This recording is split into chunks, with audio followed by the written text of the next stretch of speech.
Bon, bah, bienvenue à cette quatrième rencontre du mercredi organisée par le JDB.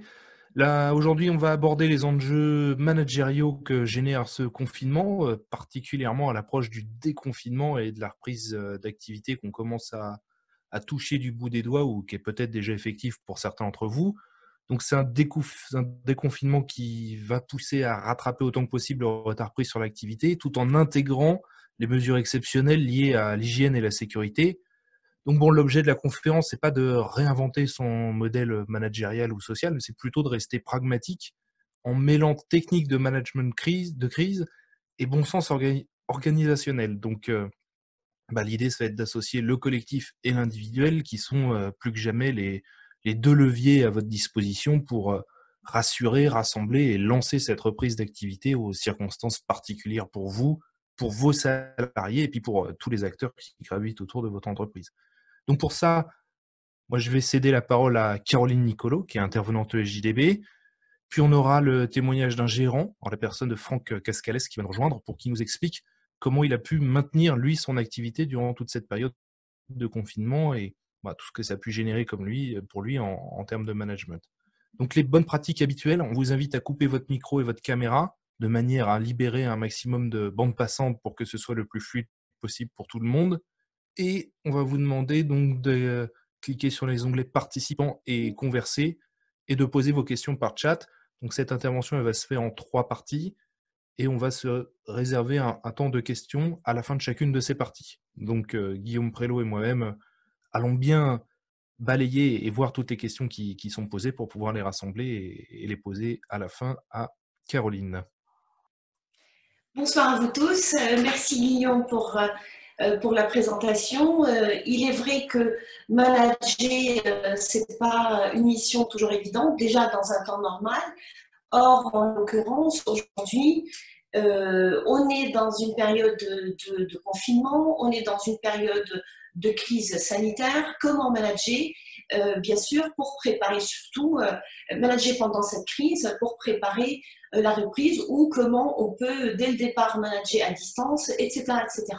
Alors aujourd'hui, coordonner, motiver et communiquer sont les défis que les managers sont en train vraiment de confronter quand ils sont devant une équipe ou face à une équipe pendant cette période qui est une période, comme Guillaume l'a très bien défini, de crise, en l'occurrence de confinement.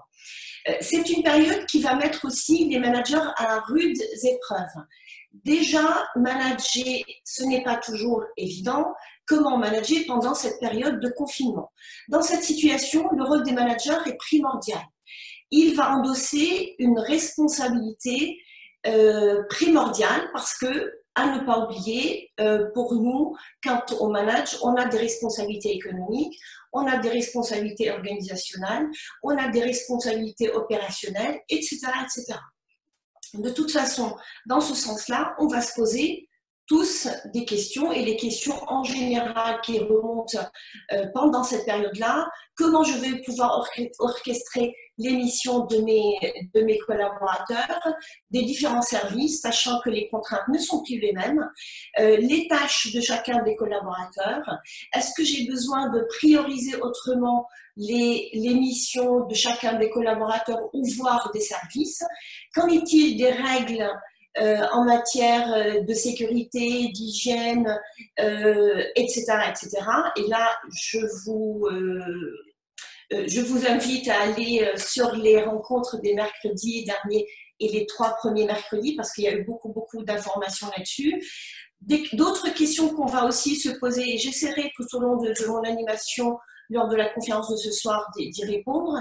Comment inciter les salariés à reprendre le travail?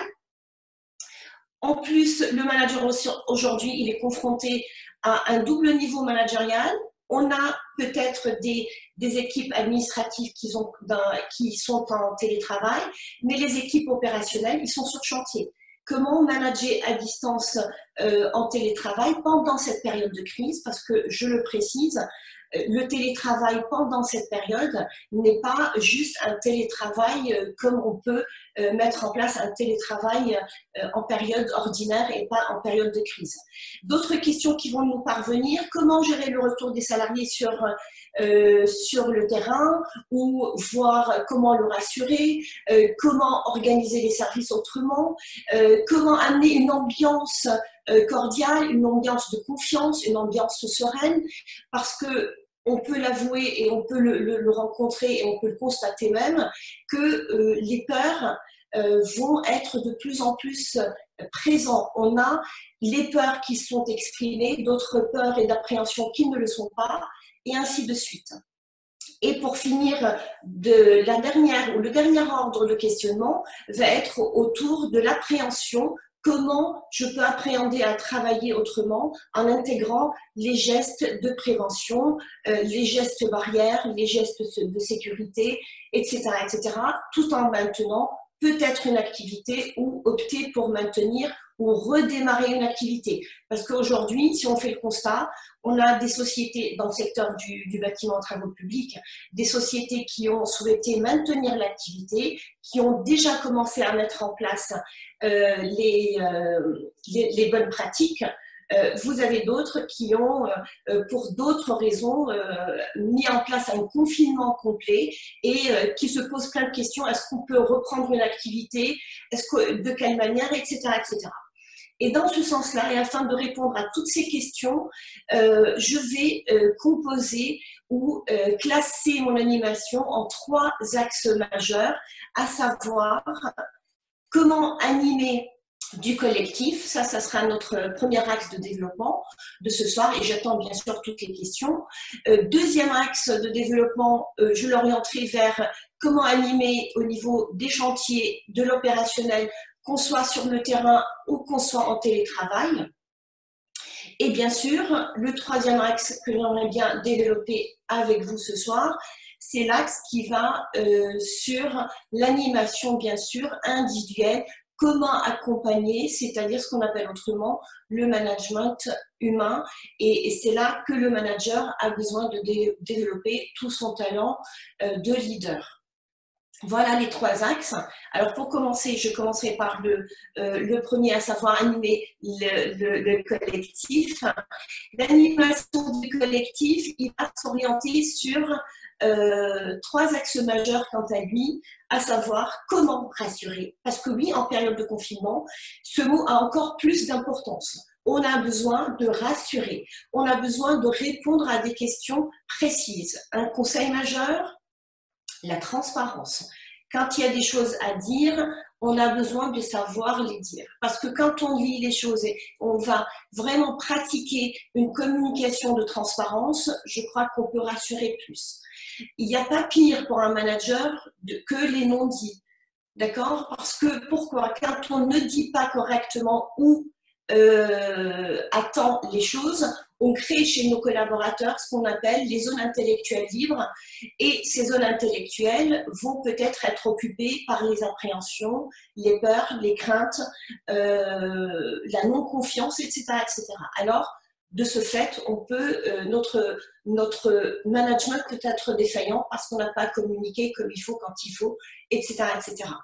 Après aussi, quand on est dans le cadre d'une animation du collectif, on a besoin, et surtout en période de confinement, on a besoin de donner un cap.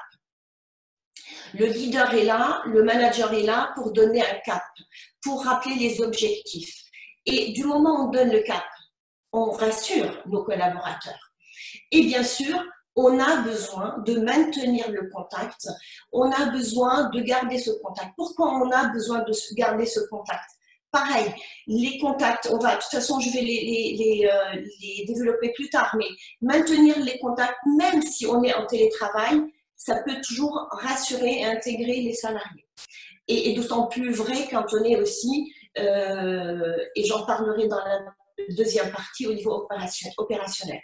Alors, déjà, notre priorité, c'est de repositionner et de réfléchir à nouveau sur les priorisations des missions, d'accord, et des activités de nos collaborateurs, de nos services, de nos chantiers, etc., etc. Là, c'est d'autant plus vrai pendant la période de confinement. La priorisation des activités en temps normal, c'est une chose, mais comment revoir les priorisations tout en maintenant la sécurité de nos salariés, bien sûr, sans qu'elles ne soient défaillantes, tout en rappelant et tout en intégrant les nouvelles normes sur lesquelles on est soumis aujourd'hui en période de confinement, et bien sûr, tout en gardant nos intérêts économiques. Alors, il faut savoir conjuguer avec tout ça, et dans ce sens-là, on va revoir nos priorités. Ce n'est pas une chose facile, et croyez-moi, c'est relativement complexe. Pardon. En deuxième, c'est pouvoir réorganiser les activités de l'équipe, c'est-à-dire peut-être qu'on a besoin de modifier ou de réaménager autrement les missions de chacun et de chacune des collaborateurs ou le personnel sur chantier. Et ça, c'est important aussi à savoir, à le mettre en place. Ça fait partie des missions des managers. Et pour finir sur cette première trilogie, on a nommé la place qui est majeure des mesures, mais simplifiées. On n'a pas à oublier que manager, plus on va simplifier les procédures, les process, etc., et plus on va aboutir à un management qui est plus efficace. Du coup, on va rappeler les nouvelles règles, mais d'une manière la plus simplifiée possible. On va aussi modifier peut-être l'organisation des espaces. Aujourd'hui, les nouvelles normes ont été publiées dans le guide qui a été vraiment très bien détaillé et expliqué la semaine dernière. Et là aussi, on a besoin de les intégrer dans la réorganisation même spatiale, pas qu'au niveau des missions, mais même la réorganisation spatiale dans l'exercice des missions de nos collaborateurs.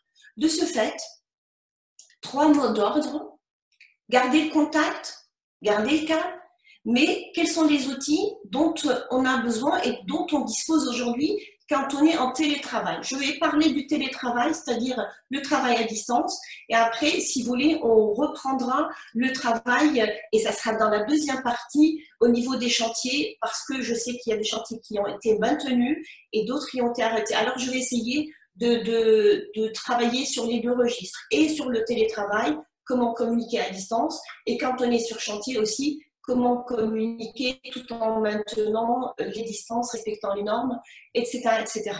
Alors, les 3 outils majeurs, en général, qu'on utilise depuis le début du confinement, ce sont les visioconférences. En l'occurrence, c'est l'exemple de ce soir. Le téléphone, maintenez le contact, même si c'est par téléphone. On peut toujours utiliser les emails. Le téléphone, vraiment, et là, depuis le début du confinement, on a besoin de l'utiliser de plus en plus, le téléphone. D'accord? Parce que c'est simple, c'est rapide. Si on a une consigne très claire et très rapide, on peut communiquer facilement, ou par des emails, etc., etc. Mais le mot d'ordre, maintenant, le contact, et gardons le contact. D'accord? Alors, visioconférence, téléphone, email, ok, les outils sont là, et heureusement, parce que ce sont des outils qui nous facilitent la tâche dans nos missions managériales. Et souvent on dit, ok, dans une période de confinement, rassurer les membres de l'équipe et leur donner un cap, ça c'est le mot d'ordre. Mais est-ce que j'ai besoin de consulter régulièrement les membres de mon équipe en mode participatif? Est-ce que je maintiens si j'ai un niveau où j'ai construit un niveau de management collaboratif, participatif avec mes salariés, mes collaborateurs, parce que je sais qu'ils ont un niveau d'autonomie assez important. Est-ce que ce niveau d'autonomie, je peux le maintenir pendant le niveau pendant la période de confinement? Moi, j'ai envie de vous dire, c'est vraiment à travailler, c'est à vous de le voir au cas par cas. Vous avez des collaborateurs qui vont développer des peurs. des craintes et vraiment, souvent, les personnes peuvent avoir peur de l'inconnu. Est-ce qu'on va maintenir nos chantiers? Qu'en est-il de notre travail? Qu'en est-il de notre rôle et de nos missions dans l'entreprise? Est-ce qu'on va maintenir notre job ou pas? Etc. etc. Et il se peut qu'il y ait une baisse de niveau d'autonomie. Et si c'est le cas, si vous le constatez ainsi, alors on peut passer par plutôt et revenir vers le management qui est plus directif, c'est-à-dire donner des consignes claires et précises. Si vous voyez qu'il y a une belle réactivité de la part de vos salariés, peu importe qu'ils soient en télétravail ou sur chantier, on peut toujours maintenir notre mode et notre style situationnel de management. Mais si ce n'est pas le cas, bien sûr, c'est au manager d'être le plus flexible possible pour essayer de s'adapter à la situation de chacun. Et en plus, dans cette période de confinement, il y a un facteur qu'on n'a pas à oublier, à savoir la situation personnelle de nos salariés. Ça, on a besoin de prendre en compte tout ça. On a besoin, dans ce sens-là, de rassurer. On ne sait pas ou plutôt quelles sont les conditions personnelles de chacun de nos collaborateurs. Est-ce qu'ils habitent loin, pas loin, les transports? Est-ce qu'on peut mettre à leur disposition le matériel nécessaire pour venir, etc., etc. Comment faire? Voilà, ce sont des questions qu'on va se poser, mais on a, nous, besoin de mettre le cap et de donner le cap pour tout ça. Réussir et coordonner l'équipe vers un objectif commun. Dans cette période de confinement, il est très probable aussi, et peut-être vous l'avez constaté avec vos équipes, que des craintes et des peurs, les collaborateurs perdent parfois ou se désorientent et perdent les repères. Et dans ce sens-là, notre rôle, c'est notre rôle de manager de cadrer et bien sûr de donner l'objectif, rappeler la finalité, rappeler les missions ou voire donner des nouvelles missions. Et pour finir, on ne va pas hésiter peut-être à redéfinir les missions ou plutôt les rappeler pour les adapter à la période de confinement. Et ça, on a besoin vraiment de développer notre flexibilité managériale. C'est-à-dire, c'est là qu'on va vraiment développer notre management situationnel. On va essayer de s'adapter aux situations de nos salariés, de nos collaborateurs, s'ils sont au niveau administratif et on peut les mettre en télétravail, s'ils sont considérés comme personnes à risque, leur rappeler que c'est des personnes à risque et ils peuvent se mettre en arrêt maladie, d'accord? Et s'ils sont capables de travailler, ils sont des opérationnels et sur des chantiers, mais là, on a aussi à modifier leur mission ou peut-être leur rappeler des nouvelles règles qu'on a besoin de développer, etc., etc. Mais c'est notre rôle de manager de le mettre en place ainsi. Et pour finir sur cette partie, on va aussi adopter un comportement managérial flexible et compréhensif. Ce sont des situations très particulières. On passe par un temps très particulier. Le confinement, quand on a du personnel administratif, on ne connaît pas dans quelles circonstances le confinement est fait. Et ça aussi, on va le prendre en compte. Ah, bien sûr, mais c'est pas parce qu'on est compréhensif, il faut qu'on soit d'accord là-dessus, et bien sûr flexible, qu'on va pas être exigeant vis-à-vis de nos collaborateurs. L'exigence, c'est une chose, vous me l'accordez, et bien sûr, être flexible et être compréhensif, c'est encore autre chose. Et là, c'est notre rôle en tant que manager de rappeler les règles, de rappeler les process et à ne pas oublier qu'on engage toujours notre responsabilité. Et ça aussi, on l'a travaillé, on l'a vu dans les conférences des 3 mercredis précédents.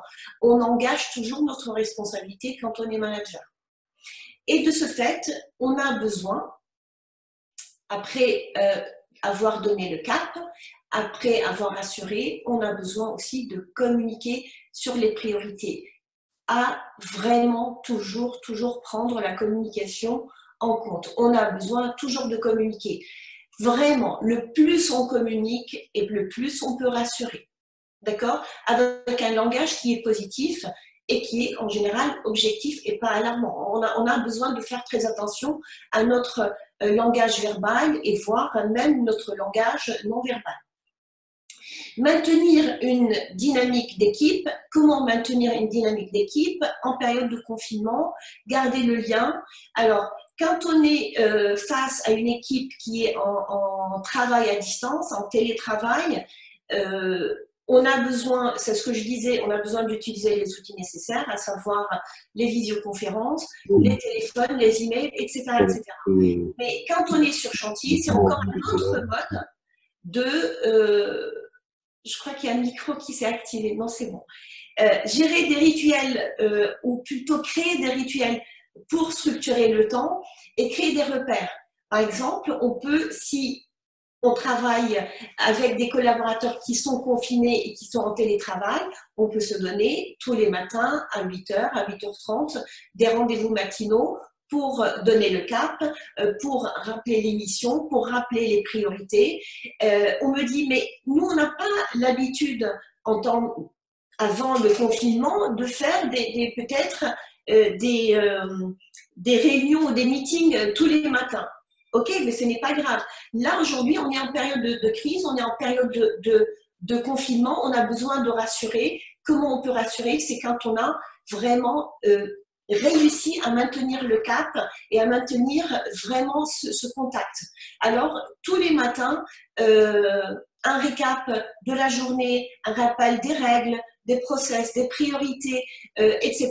Rien ne nous empêche de maintenir les contacts par téléphone, etc., tout au long de la journée. Mais attention à ne pas vraiment faire sentir vos salariés que vous êtes en train de les fliquer ou envahir leur espace. Quand on donne une mission, c'est comme en temps normal, quand on donne une mission à un salarié, on sait qu'il est relativement autonome. On a bien sûr le devoir du contrôle, mais on n'a pas besoin, toutes les 5 minutes, de le rappeler ou de l'appeler pour voir si les tâches ont été réalisées ou pas, etc., etc. On attend et on voit comment on peut synchroniser plus tard. Mais je reviendrai là-dessus dans la prochaine partie. Un point matinal est important, on a dit, pourquoi pas replanifier des réunions d'une durée d'une heure maximum. C'est vraiment les réunions matinales, un conseil dans ces périodes-là, un quart d'heure c'est largement suffisant. Mais si vous voyez que vos collaborateurs ont besoin de vous dire des choses, etc., pourquoi pas. Mais attention à ne pas tomber dans l'excès, c'est-à-dire les fameuses réunions qui se terminent jamais, etc., etc. D'accord? Le web est là et les outils web sont là et les outils collaboratifs sont là. Voilà quant à la première partie, comment animer du collectif. Guillaume, est-ce que vous avez des questions avant que j'entame la deuxième partie ou vous préférez que je continue et on pose des questions après?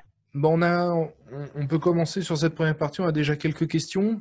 On a une question de Noémie qui dit qu'elle éprouve quelques difficultés pour la communication avec ses ouvriers, à savoir tenir un discours uniforme par email alors que toutes les équipes tous les salariés n'ont pas le même rapport au numérique. Comment est-ce qu'il est possible de maintenir une certaine homogénéité de la communication quand le rapport au numérique n'est pas hétérogène? Voilà. D'accord. Alors là, il se peut, alors je ne connais pas les profils des salariés, Noémie, mais on a à prendre en considération aussi, on a besoin de prendre en considération l'effet générationnel. Si les anciennes générations, c'est vrai qu'ils préfèrent souvent communiquer par téléphone ou par mail. Si on voit et on a détecté qu'une partie de nos collaborateurs est réfractaire à toute correspondance par email et que, ok, on peut envoyer les emails pour qu'il y ait une conformité au niveau de l'information parce que l'écrit, on peut le lire tous de la même manière. Et si on a détecté dans notre équipe quelques réfractaires, pourquoi pas d'une manière informelle, d'accord, les appeler et voir point par point si les consignes étaient claires, s'ils ont des questionnements, etc., etc. Et ça peut être intéressant de le faire ainsi. Alors oui, et c'est ça une des difficultés majeures de la période de confinement, c'est que toutes les personnes n'ont pas le même rapport à l'utilisation de l'outil informatique, du web et des outils collaboratifs, d'une part, et d'autre part, vous avez aussi cet effet générationnel. Souvent, la génération X, si vous êtes amené à collaborer avec des personnes de la génération X, souvent on lui dit ah non, les mails c'est pas pour moi, vous avez, moi je suis habituée à dialoguer, à échanger avec mon manager de vive voix, etc., etc. Et c'est pas évident aussi de modifier les comportements. Pourquoi pas, on va essayer, et c'est un conseil que je peux vous donner, essayons d'envoyer les mails malgré tout pour garantir que le message soit uniforme et que le message est transmis de la même manière à tous. Et si vous avez détecté des réfractaires, j'ai même envie de dire, ils ont droit, d'accord, de réagir ou d'appréhender la chose ainsi. Pourquoi pas, d'une manière informelle, garder le contact en les appelant, ça les rassure, et comme ça, vous échangez toujours sur les propos du mail, mais d'une autre manière. Alors, on a deux autres questions. Alors, on en a une liée à la situation personnelle du manager qu'on va garder pour la troisième partie, mais on a deux autres rapidement. La première de Pascal, comment créer une ambiance conviviale sans avoir les équipements de protection individuelle requis par l'OPP-BTP, comme les masques chirurgicaux, etc. Alors là, moi j'ai envie de vous dire, mais je ne veux pas être la personne ou la femme qui va casser la bonne ambiance. L'agneau bitume, il faut l'oublier là, hein, c'est pas le moment. Alors bien sûr, c'est à travers notre communication qu'on va pouvoir garder la bonne ambiance. C'est vrai que même si on a l'habitude de temps en temps, avant de quitter les chantiers, de s'attarder ou je dis n'importe quoi, de vivre des moments privilégiés avant de partir du chantier, on va essayer de communiquer les choses autrement. On peut toujours garder une ambiance en gardant la distance. Ça, c'est aujourd'hui primordial. Mais je crois que l'un n'empêche pas l'autre. Mais c'est vrai qu'on a besoin aujourd'hui, on est même dans l'obligation de modifier notre comportement sur nos modes de fonctionnement d'avant. Parce que si on est sur chantier et on est à l'air libre, ok, on peut converser du moment où on est à distance, on est d'accord. Mais par contre, quand on est sur des chantiers et on est dans des endroits confinés, etc., où le port de masque, et ça, je vous laisse le soin de voir quel type de masque par rapport à chaque mission, etc., etc.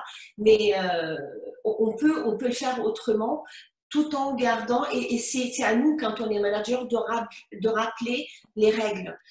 On peut garder une bonne ambiance du moment où on rappelle les règles et on continue notre communication. On n'a pas besoin on a plutôt, je dirais le contraire, on a besoin de modifier d'une manière, et je l'espère temporaire, nos habitudes comportementales avant confinement. On peut garder toujours la bonne confiance et la bonne ambiance en communiquant, rassurant. Alors, une dernière question justement qui va un peu dans ce sens-là, une double question. La première, est-ce que tout est bon à dire pour rassurer? Est-ce que et une dernière question dans ce sens aussi, est-ce que c'est pas infantilisant de trop assister ses collaborateurs? C'est une très belle question aussi, hein. Alors, quand on dit communiquer, dire, être dans la transparence, on est d'accord? Ça ne veut pas dire qu'on doit tout dire n'importe quand à n'importe qui. C'est à nous, en tant que manager, de choisir le bon moment, de voir à quel moment on peut dire, mais il faut savoir mettre en place et construire la confiance. Je reviendrai sur la confiance dans la deuxième partie, mais on a besoin de construire la confiance. Et c'est ça la transparence. C'est quand on sait dire les choses et on sait comment les dire, à quel moment les dire. Et là, c'est là qu'on va travailler le plus notre assertivité, savoir s'affirmer dans une situation donner, savoir dire les choses, être authentique. Je dis ce que je pense et je pense ce que je dis. Et au moins instrumentaliser nos salariés, à ne pas oublier, et ça c'est un équilibre à trouver, une harmonie, à ne pas oublier notre responsabilité. Quand on dit mettre en place une flexibilité, une compréhension, une bonne ambiance dans l'équipe, tout en restant exigeant en matière de règles de sécurité. Et ça, quand on rappelle les règles, et on est pédagogue, c'est vraiment l'éducation pour rappeler les règles de la distance de sécurité, de fait de positionner des points d'eau pour laver les mains avant ou après tel ou tel événement, etc., etc., ou mettre en place une organisation pour les outils sous forme de code couleur, etc. Vous allez me dire, mais ça, on le fait en général quand on a les enfants, avec les enfants. Mais ça, ce sont des repères, on crée des repères visuels pour qu'il n'y ait pas vraiment de mauvaises pratiques. Je reviendrai là-dessus sur le deuxième axe. Mais non, rappeler les règles, communiquer, dire les choses, garder un niveau de transparence est très important. Mais ça ne veut pas dire, et c'est une très bonne question, ça ne veut pas dire qu'il faut tout dire tout le temps à tout le monde. Là, ce n'est pas de la communication. Et là, on peut se mettre en danger et mettre en danger le niveau de confiance de nos collaborateurs. Au contraire, c'est l'effet inverse qu'on va avoir et qu'on risque d'avoir. Merci. Voilà, on a fait le tour des questions sur cette première partie. Ben, merci beaucoup. Alors, le deuxième axe va être plutôt orienté vers, voilà, comment animer dans le cadre du chantier et bien sûr au niveau opérationnel. Et là, on a aussi 3 obligations majeures des managers à mettre en place, à savoir comment cadrer, comment faire confiance et créer la confiance, d'accord, c'est dans les deux sens, faire confiance à nos collaborateurs, c'est-à-dire dynamiser leur niveau de motivation, d'accord, et d'autonomie, et surtout savoir piloter. Ce sont les 3 vraiment missions majeures dans le cadre de l'animation des travaux sur les chantiers ou quand on est dans un management qui est opérationnel. Alors, faire avancer l'équipe, faire confiance à l'équipe, c'est très important. Attention, éviter, c'est ce que j'ai dit tout à l'heure, éviter qu'on crée parce qu'on va être toujours avec nos équipes, etc. Cette sensation qui risque de s'installer, à savoir le flicage. Alors, qu'est-ce qu'on veut dire par cadrer une équipe quand on est au niveau de nos chantiers ou au niveau opérationnel?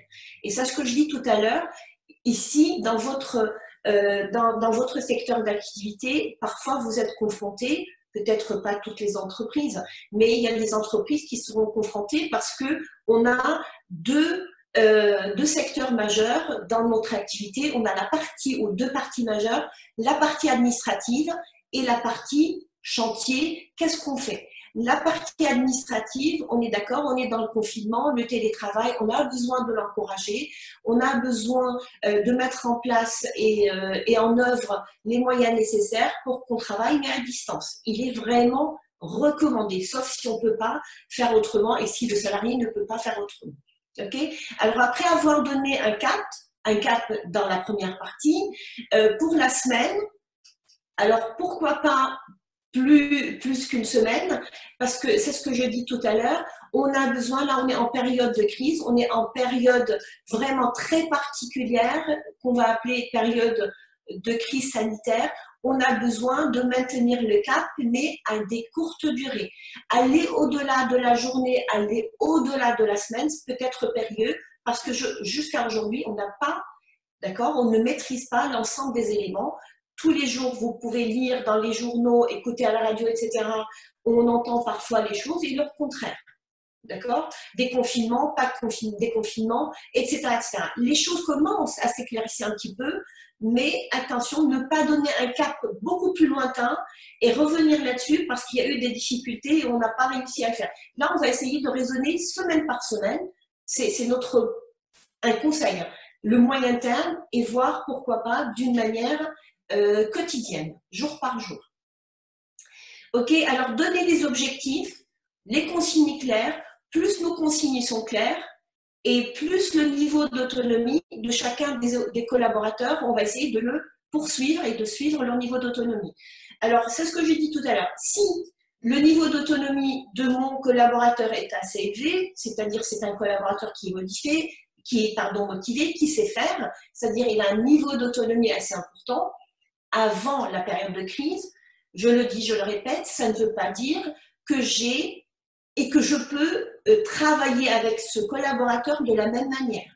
Peut-être pour des raisons multiples, d'accord, son niveau d'autonomie, voire de motivation à travers les peurs, les craintes, l'angoisse, sa situation peut-être personnelle, etc., a diminué ou a baissé. Dans ce sens-là, je vais essayer, de par ma flexibilité managériale, essayer de le suivre et voir quel est le niveau et son niveau d'autonomie. Et dans ce sens-là, essayer de l'accompagner autrement. Donner des consignes très précises, c'est très important en période de crise. Et bien sûr, c'est à nous de donner la direction. D'accord? C'est à nous d'expliquer les activités. Et c'est ce que j'ai dit, tous les matins, c'est bien de donner et de rendre ritueliques les rencontres peut-être matinales ou peut-être à la fin de la journée ou à la fin de la journée du chantier, etc. C'est à vous de le faire, mais créer des rituels. Et en créant des rituels, on crée des repères et en créant des repères, on rassure. Okay? Se mettre d'accord sur la production à fournir dans la journée, les étapes à respecter, franchir par exemple telle ou telle difficulté en rappelant les règles et bien sûr les délais à respecter. Se mettre d'accord sur le suivi des activités en expliquant les contraintes liées à la situation. Pourquoi pas, avant chaque tâche, rappeler les consignes. Souvent, on me dit, mais rappeler les consignes avant chaque tâche ou chaque activité majeure peut être vraiment une situation très lourde qui est mal vécue par les salariés, mais c'est à nous, nous sommes responsables de leur sécurité à ne pas oublier, surtout sur les chantiers. Pourquoi pas, si on donne les consignes dès le matin, on peut toujours rappeler les règles, mettre en place des affichages autour du chantier, sur des lieux très visibles par l'ensemble des ouvriers et des salariés sur le chantier, etc. Alors, on a plusieurs manières de vraiment sécuriser nos salariés et malgré tout donner des consignes claires. C'est important, c'est très important. Et le deuxième, une fois qu'on a mis en place notre cadrage, on a besoin de construire la confiance.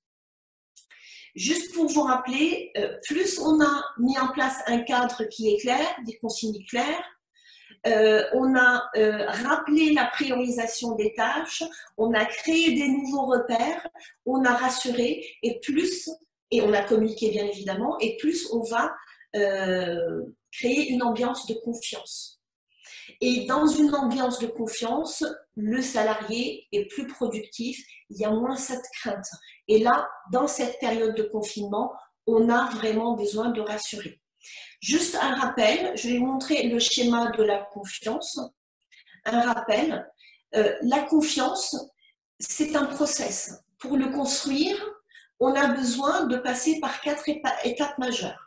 On se rappelle qu'on a besoin de prendre conscience de soi et de prendre conscience de l'autre. C'est-à-dire avant de commencer à donner des consignes à mes salariés, à prioriser les activités, etc., j'ai besoin en tant que manager de me poser la question dans quel état d'esprit je suis. Est-ce que moi-même, j'ai développé des peurs? Est-ce que les choses sont claires pour moi? Comment et de quelle manière j'ai besoin de communiquer? Est-ce que j'ai les moyens nécessaires pour communiquer? Quel est le niveau d'autonomie de chacun de mes salariés? Est-ce qu'on peut maintenir sur les chantiers des activités parce que les conditions le permettent normal? Alors, je continue mon management comme avant la période de confinement, etc. C'est un point, on a besoin de faire cette prise de confiance de soi et bien sûr, par la même occasion, la prise de confiance de l'autre. C'est la première étape pour commencer déjà à construire la confiance. La deuxième étape, du moment où j'ai travaillé sur la conscience de soi et de l'autre, je vais avoir une posture d'ouverture. Je vais avoir cette habilité et cette aptitude à communiquer, à avoir une posture de communication positive. Je vais essayer d'éviter d'être alarmiste, d'accord, et d'éviter aussi d'utiliser ce qu'on appelle le langage déresponsabilisant. Il faut, tu dois, nous devons, etc. Et souvent, les salariés, surtout en cette période de crise sanitaire, on n'a pas besoin d'entendre ce langage déresponsabilisant. On rappelle les règles, oui, d'accord, mais il faut, on doit, non, c'est pour notre sécurité, pour la sécurité d'autrui, on a besoin, d'accord, rappeler les nouvelles consignes ou les nouvelles normes, etc., etc. Rappelons les règles, mais pas de langage déresponsabilisant. Ça peut être très négatif. Et une fois qu'on a vraiment réalisé cette étape de conscience de soi et de l'autre et de cette posture de position de vie positive, on a besoin aussi, c'est un de nos rôles majeurs en tant que manager, de prendre les décisions. On attend de nous de prendre les décisions.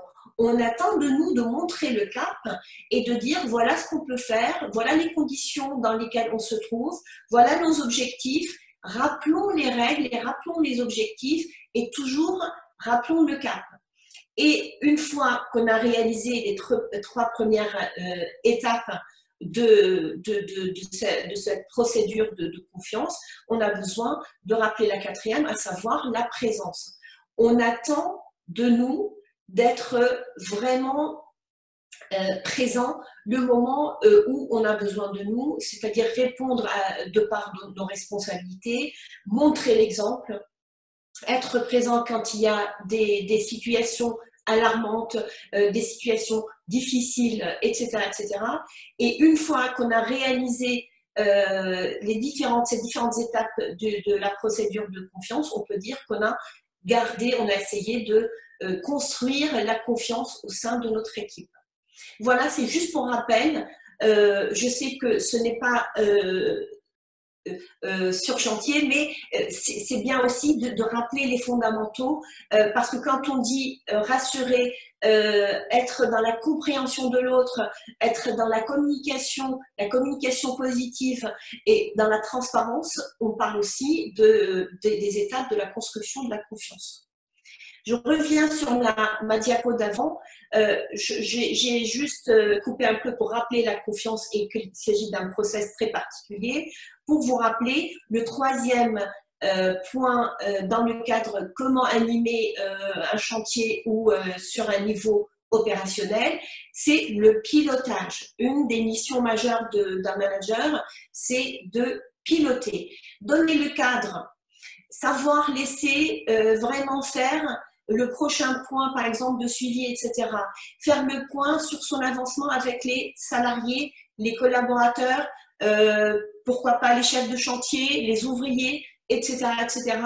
Mais si on voit que notre collaborateur n'a pas assez avancé, mais il n'a pas osé nous dire qu'il n'a pas assez avancé et qu'on a découvert a posteriori que l'avancement n'était pas à la hauteur de notre objectif ou de nos objectifs qu'on a déjà tracés, on a besoin de redonner confiance, redonner le cadre et dire à notre salarié qu'il ne fallait pas attendre. Et on a vraiment besoin de communiquer régulièrement pour ne pas attendre l'échec, venir l'échec, on a besoin de communiquer tout le temps. C'est pour ça, dans une période de confinement, on garde toujours la communication, peu importe qu'elle soit formelle ou non formelle. D'accord? Et ça, c'est vraiment majeur. Et si on regarde, je vous rappelle que dans le guide, je vais juste rappeler quelques points essentiels et qui se rapportent vraiment à notre niveau d'animation du chantier et notre cadre du management opérationnel. Par exemple, sur chantier, on a besoin de sécuriser les chantiers. Et ça, c'est notre rôle managérial au niveau opérationnel sur les chantiers. Sécuriser les chantiers, c'est-à-dire être sûr que toute personne qui n'a pas besoin d'être sur chantier, elle n'a pas à l'être. D'accord? Et souvent, on pose la question, est-ce qu'on est dans l'obligation, est-ce qu'il y a une obligation de mesurer la température de chaque salarié, de chaque personne qui vient intervenir sur nos chantiers? Ce n'est pas une obligation. Tout simplement parce que vous avez, et ça a été dit à plusieurs reprises, vous avez beaucoup de personnes qui ne manifestent pas des signes comme les autres, c'est-à-dire toutes les personnes qui peuvent avoir contracté le Covid-19 peuvent ne pas avoir tous de la fièvre. D'accord? Et c'est pour ça ce n'est absolument pas ni obligatoire ni nécessaire sur les chantiers. Mais c'est à nous de contrôler les entrées et les sorties des chantiers. Ça, c'est déjà avant d'intégrer le chantier. C'est à nous aussi de désigner, et ça c'est un conseil, c'est de désigner un référent Covid-19. Ça peut être le chef d'entreprise, ça dépend de l'organisation, ça dépend de votre organisation.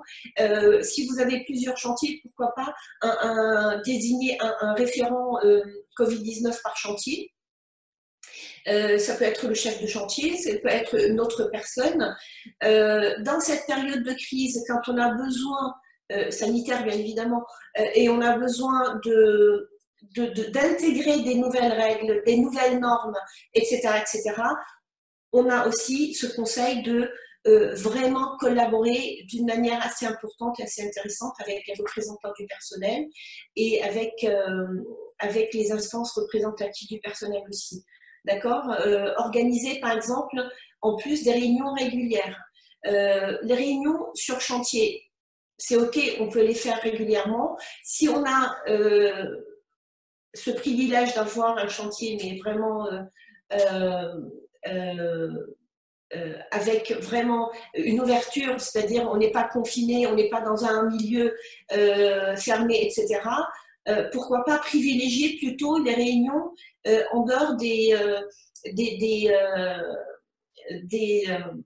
comment ça s'appelle, des bungalows, etc.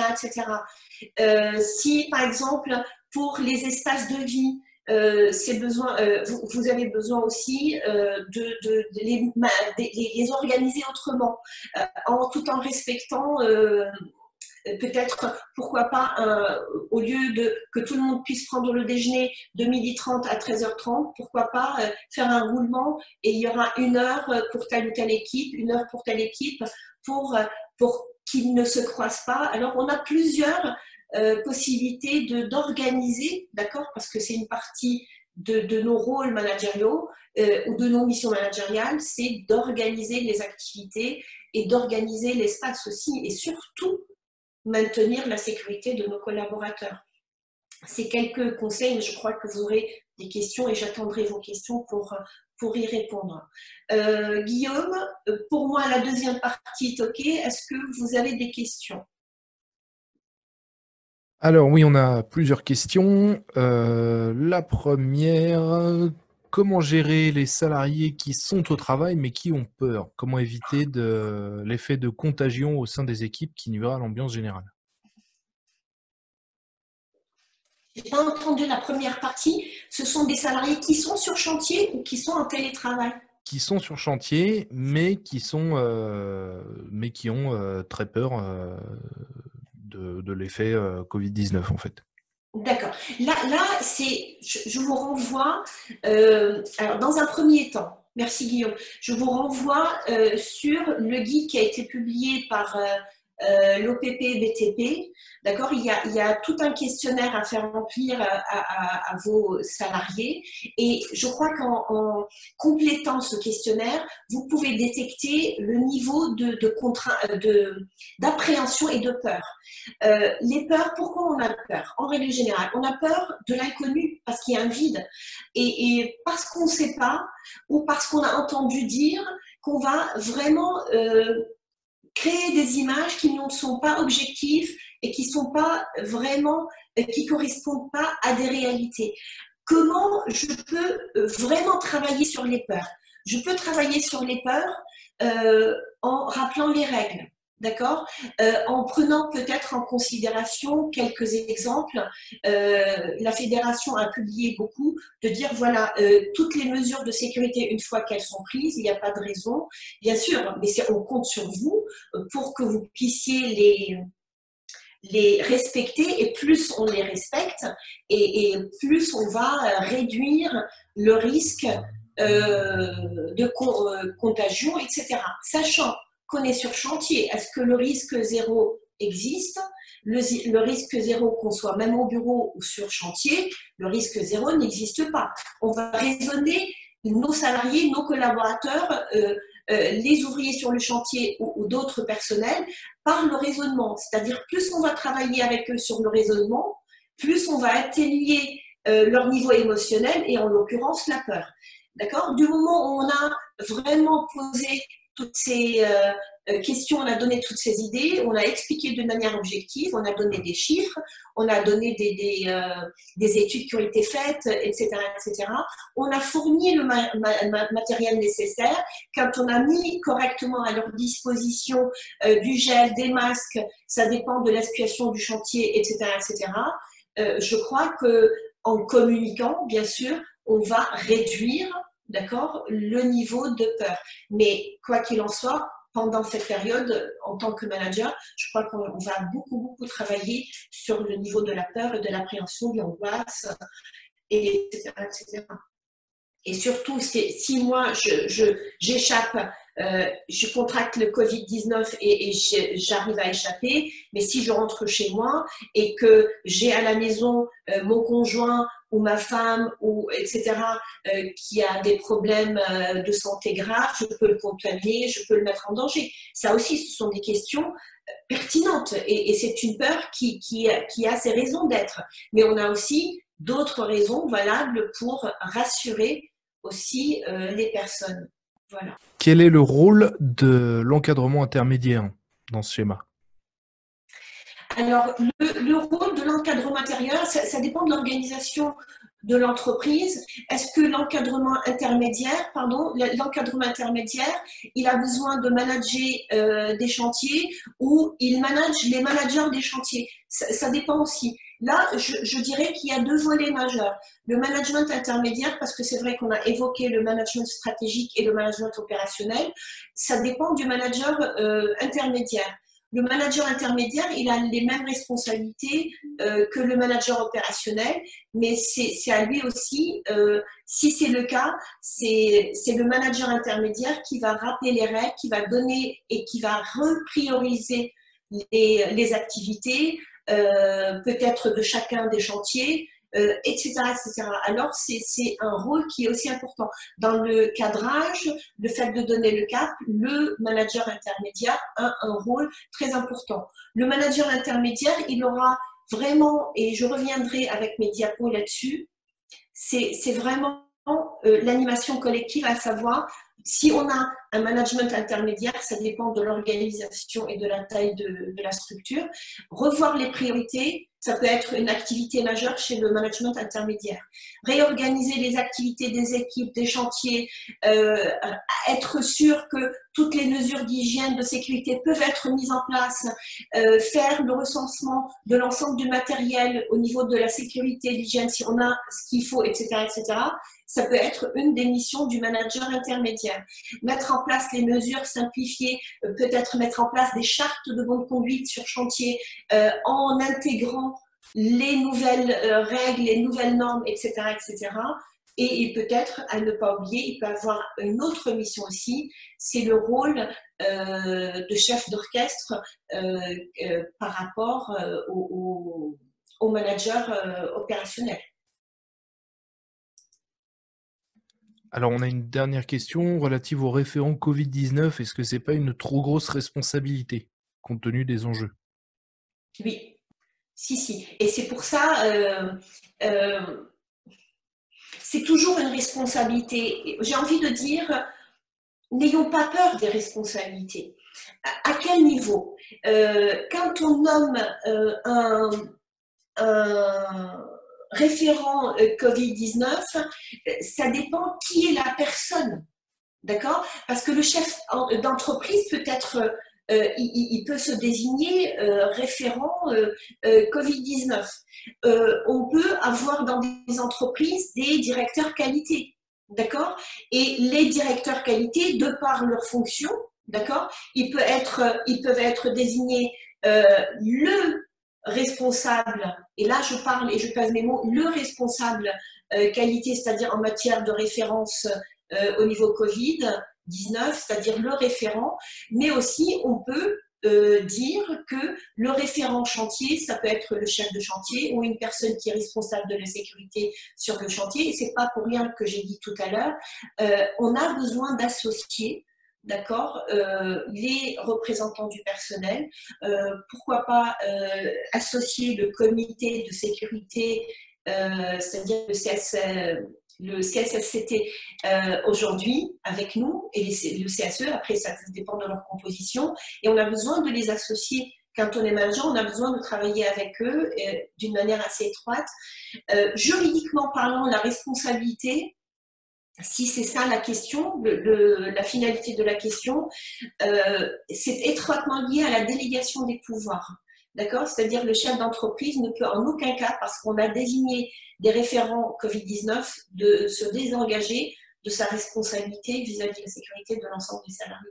Et ça aussi, c'est important. Attention à ne pas confondre désignation d'un référent, ça dépend des missions qu'on va lui accorder, à quel niveau seront leurs responsabilités, tout dépend de son niveau hiérarchique. Il peut être manager intermédiaire ou voire manager stratégique, c'est-à-dire la personne qui dirige l'entreprise et qui peut prendre les décisions. Et là, dans ces cas-là, il engage sa responsabilité pleine. Mais s'il n'y a pas de délégation de pouvoir, parce qu'on a besoin d'un référent par chantier, c'est pas parce qu'il y a un manquement qu'on va engager, par exemple, notre responsabilité pénale. C'est encore autre chose. Là, c'est une question juridique qui relève de la délégation des pouvoirs. Mais c'est à vous d'être très... de les sélectionner d'une manière très stratégique. Un chef de chantier, il a toute la légitimité d'être désigné un référent Covid-19 sur le chantier. D'accord? Quand on est directeur régional où on a la responsabilité de tout un secteur d'activité, pourquoi pas, et sur chantier, on peut redésigner d'autres. Mais on sait à qui reporter à chaque fois. Très bien, merci. Alors juste une question d'Anthony qui demande s'il faut matérialiser cette désignation. Matérialiser, c'est ça? Ouais, avec un signe distinctif par exemple. Formaliser, c'est-à-dire mettre en place un avenant sur le contrat, par exemple, ou formaliser d'une manière écrite, c'est ça? Ou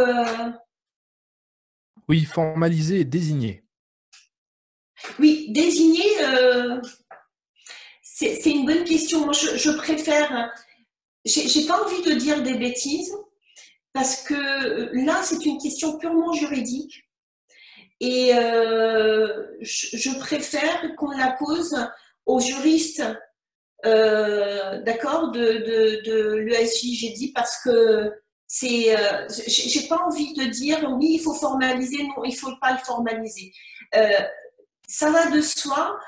Là, par contre, je peux le confirmer, du moment où on a, par exemple, de par notre poste et de notre fonction, on a ce niveau de responsabilité, on n'a pas à modifier quoi que ce soit. Si, par exemple, je suis chef d'entreprise et je me désigne référent, c'est moi qui ai, si je suis adjoint, par exemple, au directeur général adjoint, etc., et je suis désigné référent Covid-19, je n'ai pas besoin de formaliser en quoi que ce soit.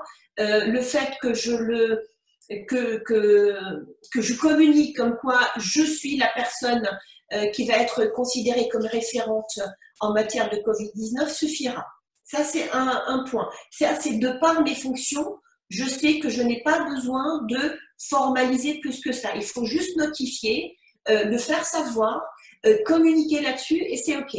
Mais après, si vis-à-vis des chefs de chantier, vis-à-vis, là on est sur des niveaux de sécurité relativement importants, je préfère, sur ce volet-là, qu'on se rapproche plus des juristes spécialisés pour éviter de vous dire des bêtises. Mais le référent Covid-19 peut être, pour simplifier les choses, les personnes qui sont responsables d'une manière générale. Ça, il n'y a pas de changement ni de modification.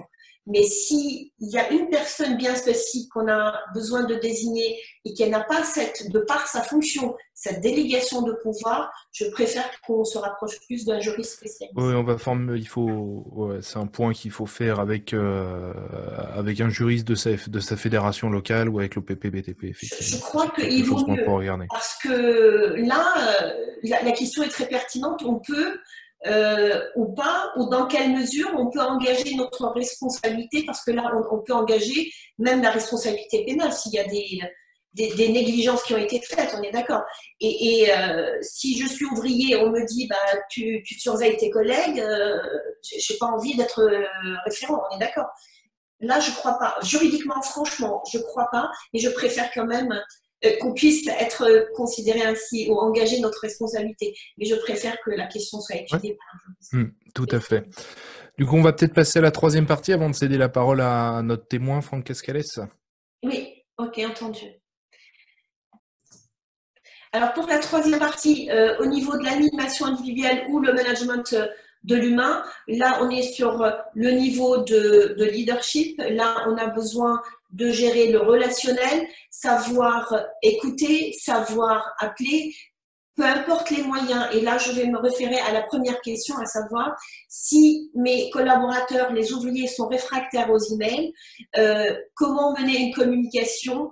Je vais mener une communication, pourquoi pas par téléphone, ou si je suis et je peux me déplacer sur les chantiers, mais je vais faire des descentes plus régulières sur chantier pour essayer de rassurer et de communiquer d'une autre manière. Savoir écouter, c'est une écoute active et elle est aujourd'hui, l'importance de l'écoute, elle est encore, j'ai envie de dire, même plus importante que d'habitude quand on est manager et en période de confinement.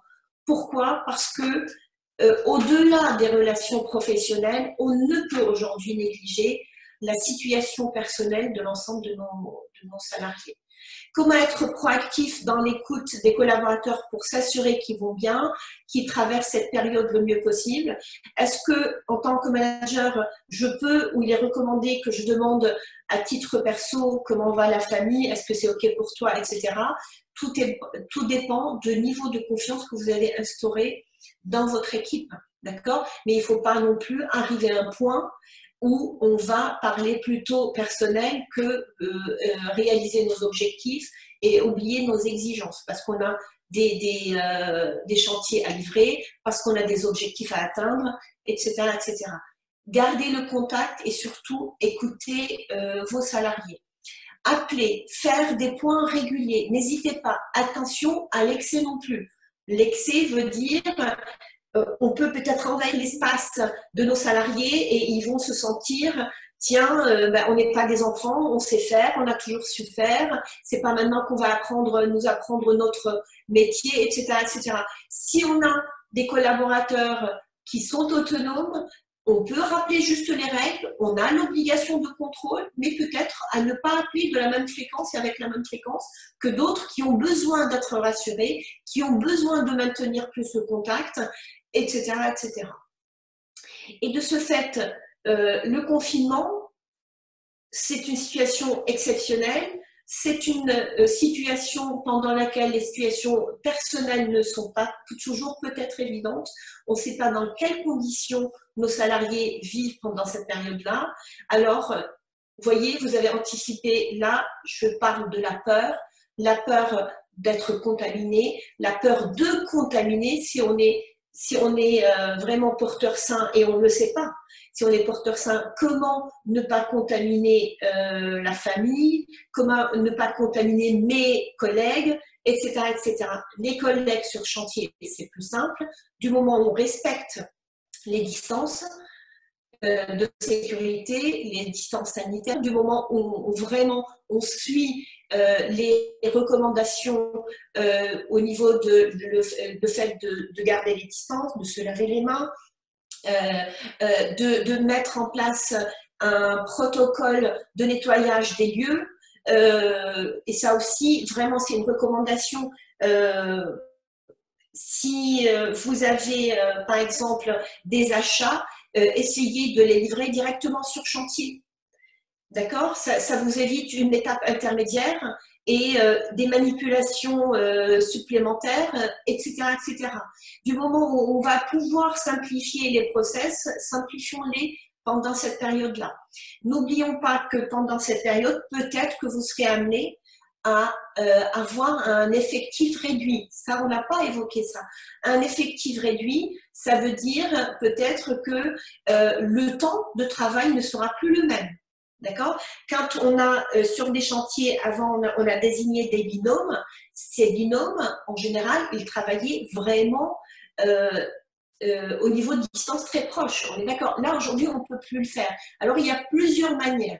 Souvent on dit, mais si je suis sur un chantier, mais un chantier qui est fermé, comment je peux quand même, parce que c'est mieux de parler et de m'adresser directement à mes collaborateurs, comment je fais? Il y a pas mal aujourd'hui de barrières qu'on peut mettre en plastique ou quoi que ce soit. Et comme ça, s'il y a les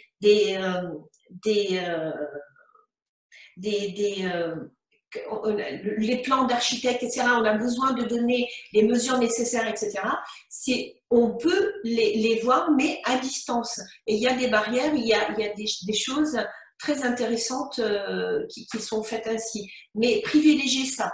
Après cela, les peurs aussi de la contamination, de la peur de perdre la vie. Hein.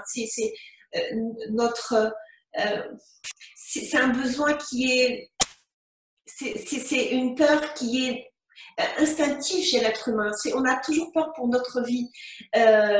Et ça, dans notre culture occidentale, on a besoin de se protéger, même avant de protéger les autres. C'est ancré dans notre culture aussi. Et là, on a besoin de le travailler. La peur de ne pas bien faire, la peur de perdre ses repères. Bref, on peut développer énormément de peur. Et ça, un manager, on a besoin de le prendre en considération. Quels sont les besoins? En général, on a différents besoins quand on est salarié. On dit toujours à nos managers, attention, prenez garde, essayez de détecter les besoins des salariés. Plus on détecte leurs besoins et plus on est capable d'anticiper, de travailler en toute intelligence avec les salariés, etc., etc. Je vais vous rappeler les besoins et je vais m'attarder sur des besoins spécifiques qu'on peut mettre en place aujourd'hui, auxquels on peut répondre aujourd'hui et les mettre en place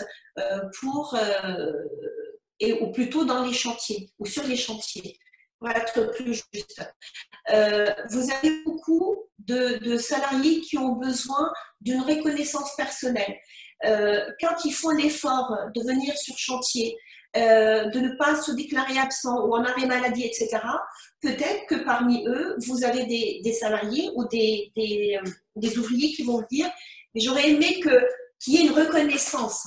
Une reconnaissance, ça peut être des reconnaissances verbales, ça peut être des primes aussi. On a beaucoup d'entreprises qui mettent en place des primes pour les salariés qui maintiennent leurs activités, etc., etc. Bien sûr, tout en prenant en considération qu'on a l'obligation de les mettre dans les meilleures conditions possibles tout en sécurisant leur poste de travail. La reconnaissance du travail, d'accord? C'est malgré tout, j'ai fait un effort et j'ai réalisé mes objectifs, qu'ils soient journaliers ou hebdomadaires. J'ai besoin que souvent mon manager me dise ben, ton travail, tu l'as fini en temps en heure, en plus ton travail, il est bien réalisé. On a besoin de feedback dans ce sens-là. On a d'autres salariés qui vont avoir besoin d'une reconnaissance des convictions. Et ça, ces reconnaissances-là, là, on a besoin aussi de la faire développer chez nos salariés, surtout sur les chantiers. Parce que sur les chantiers, en mode opérationnel, ils sont sur le terrain. C'est-à-dire, ils vont peut-être nous communiquer des idées qui peuvent être très intéressantes pour maintenir leur sécurité, etc., etc. Pourquoi pas? Et là, on a besoin de les prendre en compte, ces suggestions, ces remontées d'informations qui peuvent nous arriver des chantiers. Quand on voit que nos salariés se sentent isolés, ou plutôt ont besoin d'être isolés, c'est peut-être de leur peur, pour travailler leur peur, ils ont besoin de s'isoler un peu pour travailler tout ça avant de se mettre au travail correctement. Et dans ce sens-là, on n'a pas besoin d'insister dessus, d'accord? On n'a pas besoin. Pourquoi? Parce que là, la solitude, quand on va juste faire comprendre aux salariés qu'on est là s'il a besoin de discuter avec nous, etc., ou de nous parler même au téléphone, quand on n'est pas sur chantier, et on est vraiment à l'écoute. Vous avez d'autres salariés qui ont besoin de contact. Et ça, quand des salariés ont besoin de contact et ça, on a besoin de le prendre en compte, ils sont en télétravail parce qu'ils ne peuvent pas être à leur bureau, etc., etc., et qui ont besoin de contact, avec ces salariés, je vais faire un effort plus et un supplémentaire, pour maintenir le contact, pour les appeler, pour leur donner les nouvelles de leurs collègues, des chantiers, etc., etc. D'accord? Les besoins sensoriels, et là, on a besoin de le développer sur les chantiers. Les besoins sensoriels, c'est-à-dire les couleurs, les signes, les formes, etc., etc. Là, aujourd'hui, quand on est sur chantier, si on a l'opportunité de personnaliser les outils de travail, par exemple, telle personne va avoir sur ses outils un ruban adhésif jaune et ça sera tous les outils jaunes, c'est que telle personne qui va utiliser ces outils-là. On n'a même pas besoin de savoir est-ce que tu as utilisé mes outils, non, je n'ai pas utilisé tes outils, etc. Attention, néanmoins, si vous avez dans vos équipes des daltoniens, à prendre en considération, à leur donner du bleu. D'accord? Ça évite beaucoup de D'accord? Le bleu, c'est bien. La structuration du temps, vous avez en règle générale parmi vos collaborateurs des collaborateurs qui ont besoin qu'on structure leur temps, c'est-à-dire qu'on leur donne des consignes claires, qu'on organise leur journée, qu'on rappelle le déroulé de la journée et ça les rassure. Est-ce qu'on est d'accord? Là, aujourd'hui, du fait du confinement, c'est un besoin qui a été accentué. Et c'est pour ça, redonner des repères, recréer des repères par des mises au point journaliers, par des réunions journalières pendant lesquelles on va rappeler le déroulé de la journée, rappeler les règles, vérifier que l'ensemble du matériel pour sécuriser le chantier, etc., les points pour se laver les mains, les points repas ont été mis en place, ils sont organisés, etc., etc. C'est très important. Vous voyez, on va revoir et on va retravailler les besoins d'une autre manière aujourd'hui en période de confinement. La stimulation, vous avez des collaborateurs qui ont besoin d'être stimulés par des objectifs, par des challenges, etc., etc. Pourquoi pas les challenger sur le maintien et le respect des règles? Pourquoi pas leur rappeler les objectifs parce qu'ils ont besoin, d'accord, qu'on leur rappelle régulièrement et c'est ce qu'on appelle rappeler le cadre, donner le cap. Voilà les besoins sur lesquels on a besoin d'accentuer notre travail dans cette période de confinement. Et plus on a travaillé ça, et plus on va préparer l'après, la période d'après. J'ai fini ma troisième partie. À toi, Guillaume. Merci beaucoup, Caroline. Alors, je propose, vu notre timing, de maintenant laisser la parole à un témoin, en la personne de Franck Cascales, qui nous a rejoint il y a quelques temps déjà. Donc, Franck, si tu peux activer ta caméra. Et je vois que le micro est allumé déjà. Bonjour, Franck. On te voit.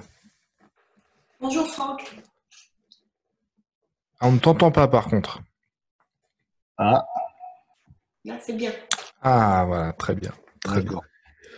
Alors, Franck, toi, tu es dirigeant de l'entreprise d'Alertable. Je vais te laisser te présenter, hein, et puis si tu peux peut-être partager avec les participants qui sont présents un petit peu. Donc, toi, tu as maintenu l'activité de ton entreprise tout au long de ce confinement. Tu vas nous expliquer un petit peu comment ça s'est déroulé et les enjeux auxquels tu as dû faire face vis-à-vis de tes équipes, etc. Ok. Donc, Franck Cascales, gérant de l'entreprise d'Alerta à Cavalère dans le Var, entreprise de terrassement travaux publics de 20 employés. Donc, comment on a géré les choses? Eh bien, écoutez, le lendemain des annonces du gouvernement, je me suis rapproché de mon comptable qui s'occupe de toute la partie sociale de l'entreprise et qui nous a assez aiguillés là-dessus. Donc, un petit peu dans la catastrophe parce que c'était le flou artistique le plus total. La première chose que j'ai fait, c'est que j'ai expliqué un petit peu à tous mes gars que, en définitive, à mon sens, il n'y avait que 4 solutions, c'est-à-dire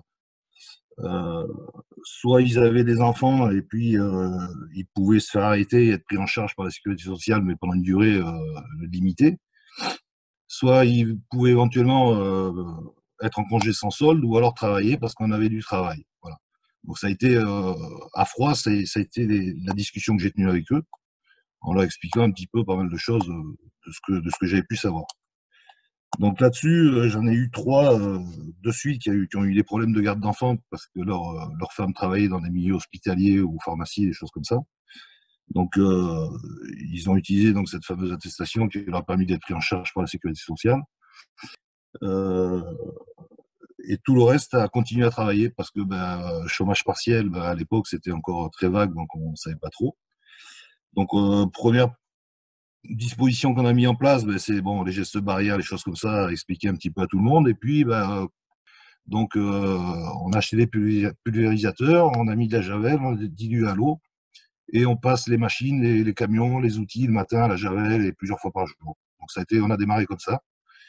Et on a eu la chance d'avoir un chantier qui était en bord de mer à Cavalère assez important, qui faisait, on va dire, partie des chantiers à traiter dans l'urgence.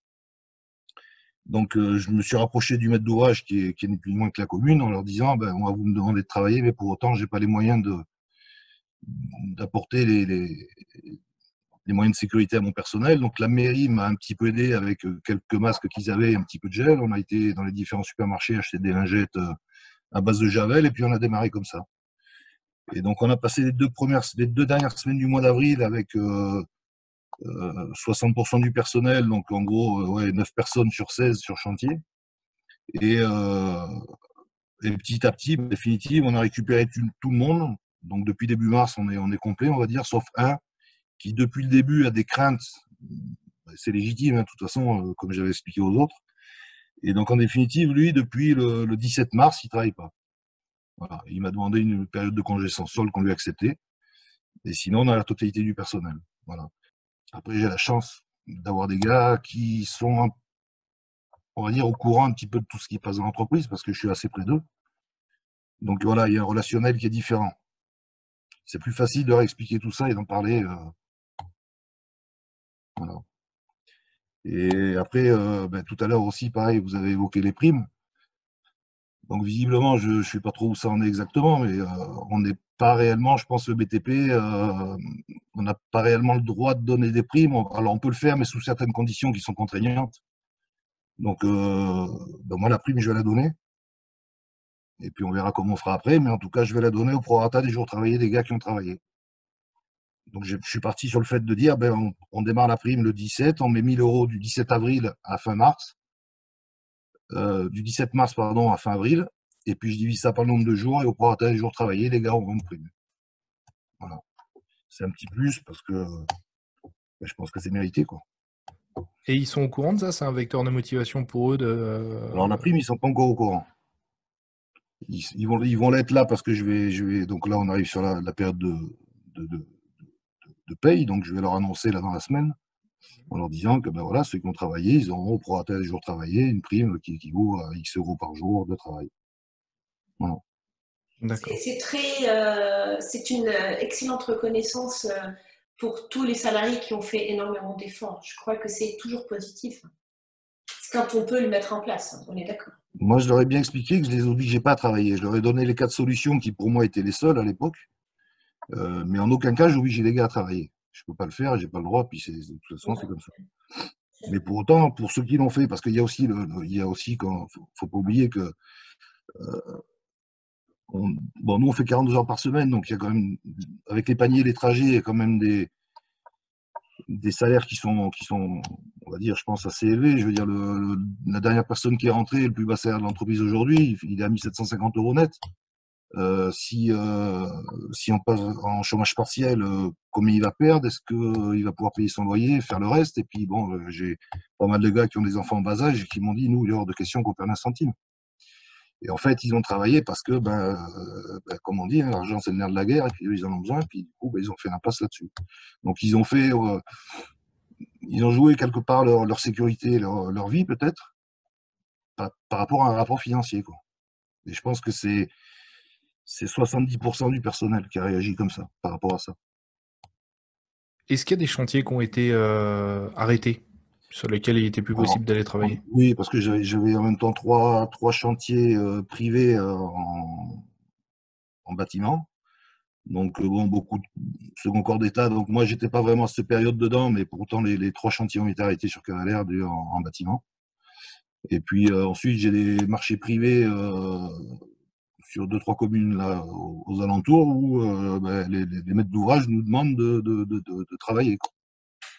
Donc, D'accord. on a le matériel pour travailler, on a les chantiers et on a le personnel. Donc, quelque part, on n'a pas changé grand-chose dans notre activité, quoi. Au niveau des fournisseurs aussi, l'approvisionnement a continué? Au niveau des fournisseurs, c'est vrai que là, le chantier sur lequel on est en bord de plage, c'est un chantier qui fait 1 kilomètre. Donc, juste avant cette période-là, on venait de le démarrer, donc on avait rentré la totalité du matériel. Mmh. Et puis, pour 2 autres gros chantiers aussi, puisqu'on aurait dû faire 2 équipes. Et après, bon, vu la période de confinement, j'ai préféré mettre tout le monde sur ce chantier-là parce que ça a permis de faire plusieurs équipes de 3 personnes, on va dire. Voilà, au lieu d'être tous les uns sur les autres, ce qui fait que, bon, c'était des équipes qui étaient pratiquement toujours les mêmes, donc ils avaient leurs habitudes. Le matin, on en reparle, voilà. Donc, c'était plus simple de gérer tout le monde sur le même chantier, et étalé sur 1 kilomètre, quoi. Donc, j'ai eu cette chance aussi, hein. On a une question aussi, c'est comment est-ce que tu as rassuré tes équipes relatives justement aux questions de peur, d'inquiétude vis-à-vis du virus? Je les ai rassurés en leur disant que les préconisations, c'est que à la fois, on demandait aux gens de rester chez eux, ceux qui pouvaient télétravailler, et puis à la fois, ceux qui ne pouvaient pas télétravailler, on leur demandait de travailler. Donc, à un moment où, enfin, nous, on n'est pas décisionnaires de ça. Moi, je ne suis pas médecin, je suis pas. Donc, on explique les choses, mais on explique les choses de ce que je peux lire à travers les différents mails de la FNTP, du Var ou de la FRTP. Mais après, voilà, on essaye de retranscrire tout ça parce que, bon, dans le personnel, il y a certains regardent les infos, d'autres non. Il y en a qui lisent le journal, d'autres non. Et donc, à tous ces gens-là, ils ont chacun leur caractère et il faut leur expliquer tout ça, quoi. Donc, chacun, ça a été à la fois en groupe le matin, quand on est tous ensemble à boire le café, voilà, on en parle. Et puis après, ça a été individuel. Il y en a qui sont venus me voir, avec qui j'ai échangé là-dessus, quoi. Et encore une fois, je suis pas médecin, c'est pas mon métier, donc j'essaie de le faire de la meilleure des façons. Mais... Très bien. Et donc du coup, on a eu une intervention au niveau collectif et puis au niveau individuel. D'eux-mêmes, ils sont venus te parler finalement. Oui, certains, oui. Ouais. Ok. Parce que ils sont venus me parler, parce que autant, comme je disais, moi j'ai la chance d'avoir une bonne équipe avec qui voilà, on a de très bons échanges. Après, chacun a son caractère, donc il y en a qui sont un petit peu plus... ils veulent pas le faire devant les autres, donc il y en a, ils vont le faire ouvertement devant tout le monde, ils vont poser des questions, et puis certains qui sont un peu plus timides, ils vont voilà, ils vont m'attraper dans la journée en me demandant, en me posant des questions sur ce que j'en pense, est-ce que j'ai des craintes, est-ce qu'ils ont... voilà. Donc tout ça, on échange là-dessus, mais individuellement. Ça peut être en groupe ou individuellement, oui. Individuellement, c'est les gars qui viennent m'en parler. Oui. Très bien. Ben, merci beaucoup, Franck. Voilà. Alors, on a quelques questions que je pose à vous deux, hein, Franck et Caroline, n'hésitez pas.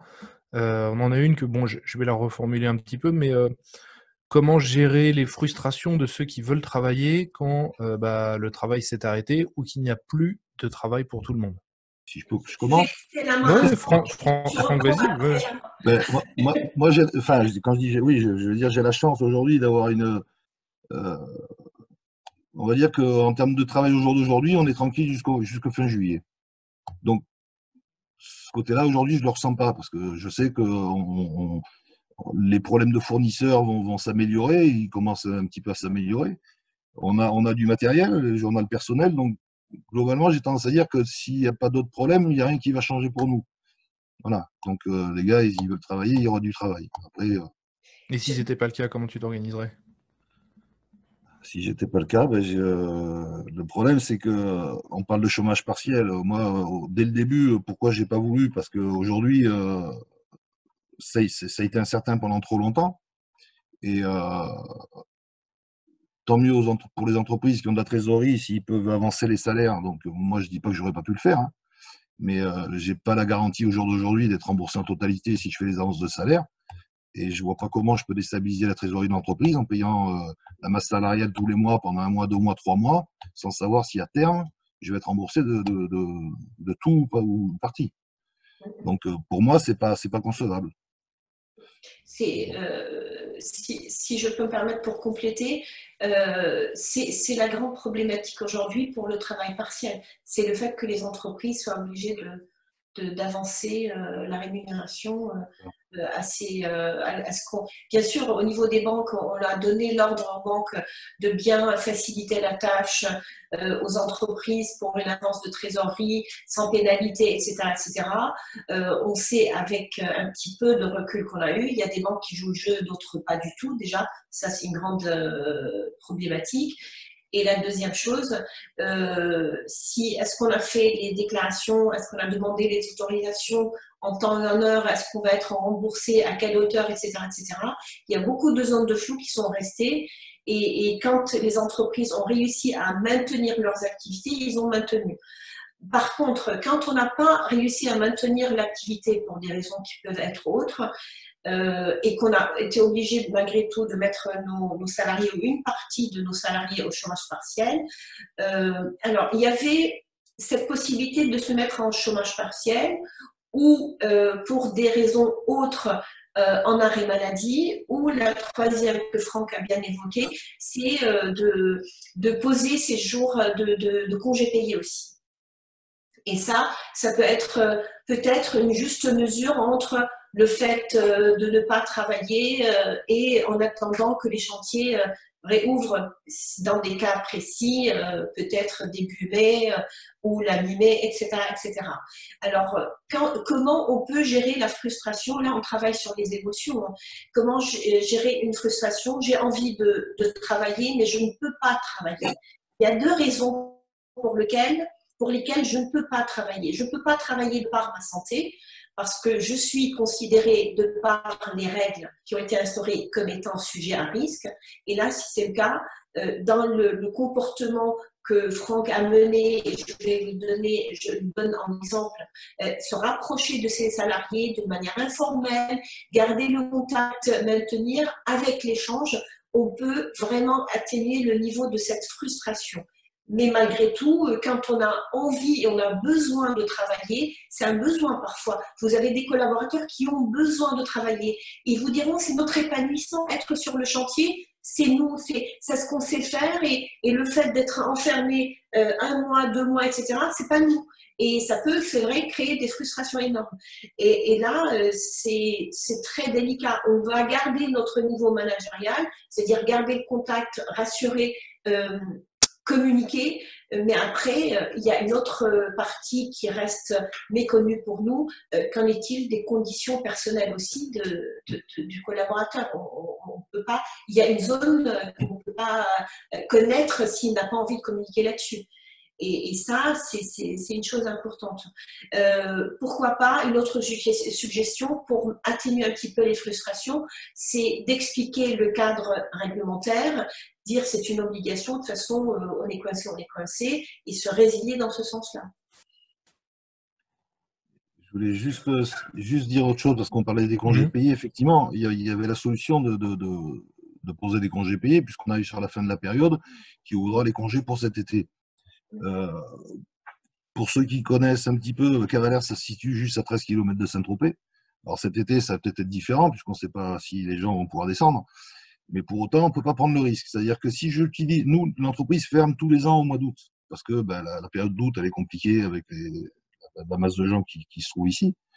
Si aujourd'hui, je prends mes congés du mois d'août où d'habitude je ferme l'entreprise, et que je les pose dans cette période-là. Je vais être obligé de faire travailler mon personnel au mois d'août.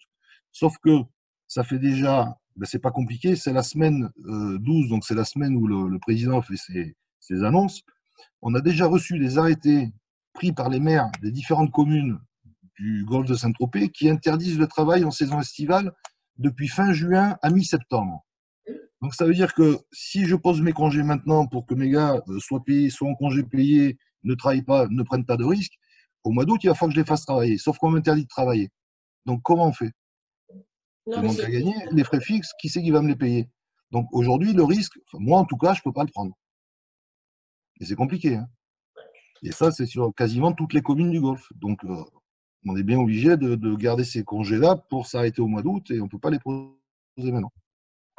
Malheureusement. Mais peut-être, on verra, peut-être qu'il y aura d'autres arrêtés qui vont être publiés au vu des circonstances, mais on est sûr de rien aujourd'hui. Alors, moi, j'ai fait suivre les différents arrêtés à la Fédé du BTP du Var. Donc, je sais que le président Jean-Luc Castillon a déjà fait des effets d'annonce, enfin, a déjà fait des courriers aux différents maires en leur demandant justement d'être vigilants sur les différents arrêtés qu'ils ont pu prendre.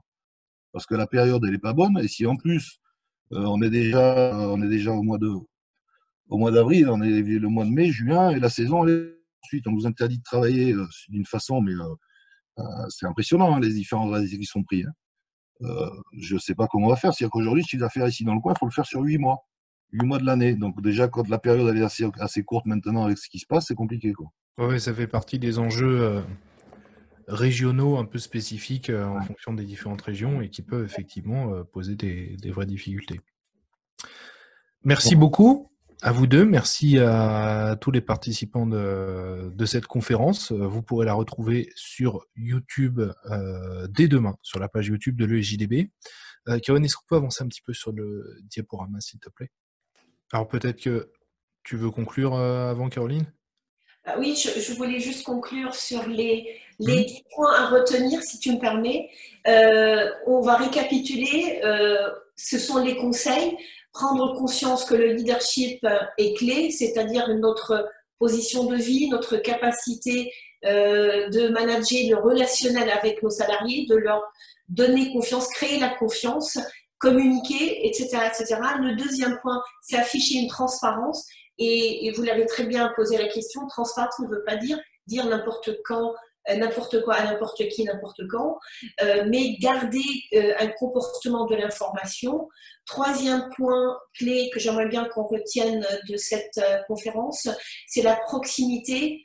D'accord ? Gardons le contact, gardons la proximité, maintenir le collectif, s'interroger pour le cinquième point sur ce qui marche ou ce qui ne marche pas et apprendre de nos expériences, maintenir surtout la sécurité et nos salariés en sécurité dans le cadre du possible, laisser pour le sixième point à retenir de la place pour l'expression émotionnelle de nos collaborateurs. On est dans une situation exceptionnelle, peut-être accepter aussi qu'il y ait une expression de l'émotion, communiquer avec empathie. L'empathie, c'est vraiment de prendre en considération les autres et là, peut-être dans cette période, on a besoin de l'accentuer.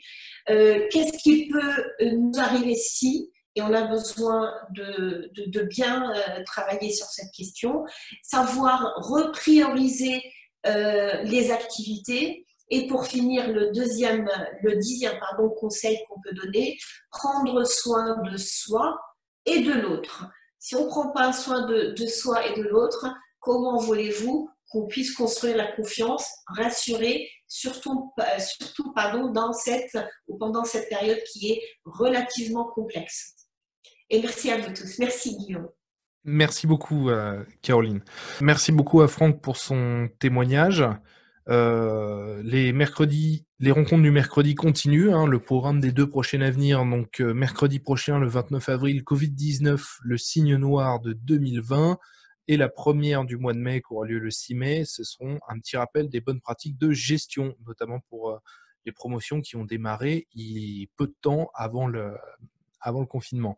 On a d'autres conférences en planification, notamment une sur les marchés et assurances, les impacts sur les attentes des clients, sur leur comportement et la France d'après-crise pour une vision un petit peu plus macro. On en profite pour vous dire, donc sur la diapo d'après, Caroline, que nous avons reprogrammé les sessions de formation du cursus entrepreneur du bâtiment qui étaient censées démarrer là durant cette période. Donc ça redémarrera avec Occitanie, donc la promotion qui aura lieu à Nîmes et Montpellier qui démarrera le 15 juillet. Nouvelle-Aquitaine avec Pau et Bayonne, donc Nouvelle-Aquitaine Sud le 14 septembre. À Chambéry, promotion Savoie, Haute-Savoie début octobre. À Niort, en Nouvelle-Aquitaine, le 16 novembre. Et enfin, en région centre, à Orléans, à Olivet, pour être un peu plus exact, ce sera le 1er décembre 2020. Et donc, les recrutements sont ouverts sur toutes ces sessions à venir. Guy, vous êtes avec nous, vous voulez conclure? Voilà, je me suis recalé. En même temps, j'étais en train de taper une réponse à la question signe noir. Qu'est-ce que c'est? Signe noir, événement rare qui modifie la stratégie d'une entreprise. Donc, vous voyez tout de suite pourquoi le Covid-19 est un signe noir. Voilà. Donc, je remercie, vous l'avez fait, hein, je remercie tous ceux qui ont bien voulu se connecter et se préparer à mieux manager dans cette période délicate. Je remercie les intervenants. Et puis, je vous donne rendez-vous mercredi prochain pour ceux qui en ont envie. Voilà. À bientôt.